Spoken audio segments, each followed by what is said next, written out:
সকল ঈদে সেরা ঈদ ঈদে মিলাদুন্নবী। ঈদ মোবারক। আজকে নবীর জন্মদিন। ঘরে ঘরে মিলাদ দিন। আহালাম সাহালাম, মারহাবা মারহাবা। আজ 12 রবিউল আউয়াল পবিত্র ঈদে মিলাদুন্নবী সাল্লাল্লাহু আলাইহি সাল্লাম উদযাপন উপলক্ষে আমাদের এই আমিয়াপুর থেকে জশ্নে জুলুস ঈদে মিলাদুন্নবী সাল্লাল্লাহু আলাইহি সাল্লাম র্যালি বের হবে, ইনশাল্লাহ সকলে আমন্ত্রিত।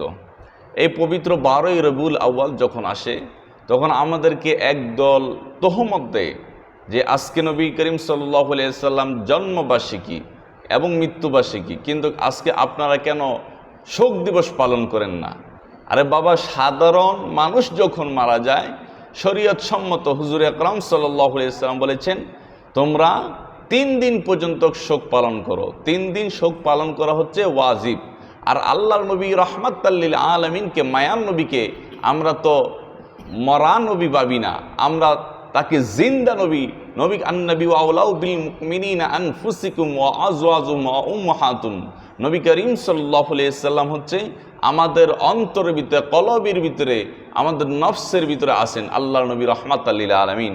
আমরা হুজুর আকরাম সাল্লাল্লাহু আলাইহি সাল্লামকে হায়াতুন নবী ভাবি, জিন্দা নবী ভাবি, তাই আমরা রসুলের শোক দিবস পালন করি না। আমার নবী রাহমাতাল লিল আলামিন বলে দিয়েছেন আমার জাহেরি জিন্দিগি যেমন তোমাদের জন্য শুকরিয়া স্বরূপ, তেমনি আমি চলে যাও তোমাদের জন্য শুকরিয়া স্বরূপ, তোমাদের জন্য রহমত। তাই আমরা নবী করিম সাল্লাল্লাহু আলাইহি সাল্লামকে পেয়ে আমরা অত্যন্ত আনন্দিত, খুশি।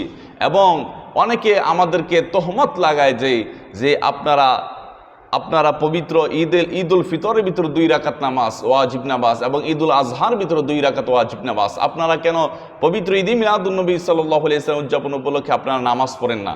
দেখেন, পবিত্র রমজান মাসে যারা রোজা রাখে নবী করিম সাল্লাল্লাহু আলাইহি সাল্লাম বলেছেন তাদের জন্য শুধু ঈদের দিন, এবং যারা রোজা রাখবে না আল্লাহ নবী রাহমাতাল লিল আলামিন বলেছেন তারা যেন ঈদগার জমিনের ভিতরে না যায়। তাহলে যারা রোজা রাখলো শুধু তাদের জন্য শুধু ঈদের দিন বলা হয়েছে। এবং কুরবানি ঈদের ভিতরে যারা আল্লাহ তাআলার জন্য স্যাক্রিফাইস করবে, আল্লাহ তাআলার জন্য কুরবানি করবে, তাদের জন্য হলো কুরবানি ঈদ।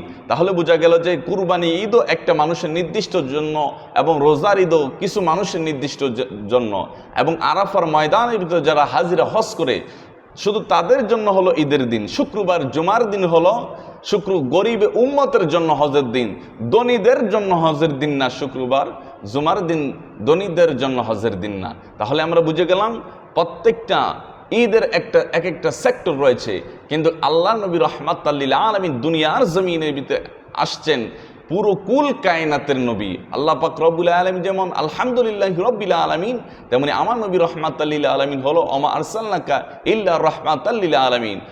আল্লাহ পাক রব্বুল আলামিন যত জায়গার ভিতরে রব, তত জায়গার ভিতরে রহমত হলো আমার নবী রাহমাতাল লিল আলামিন। শুধু একমাত্র নবীজির আগমনে একমাত্র বেজার হয়েছে ইবলিস শয়তান।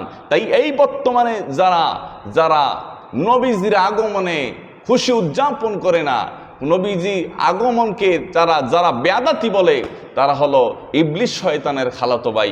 আল্লাহ পাক রব্বুল আলামিন এই ইবলিস শয়তানকে, যারা শয়তানের মিশন চালু করতেছে, এইসব শয়তান থেকে আমাদেরকে দূরে থাকার তৌফিক দান করুক। আসসালামু আলাইকুম ওয়া রাহমাতুল্লাহ।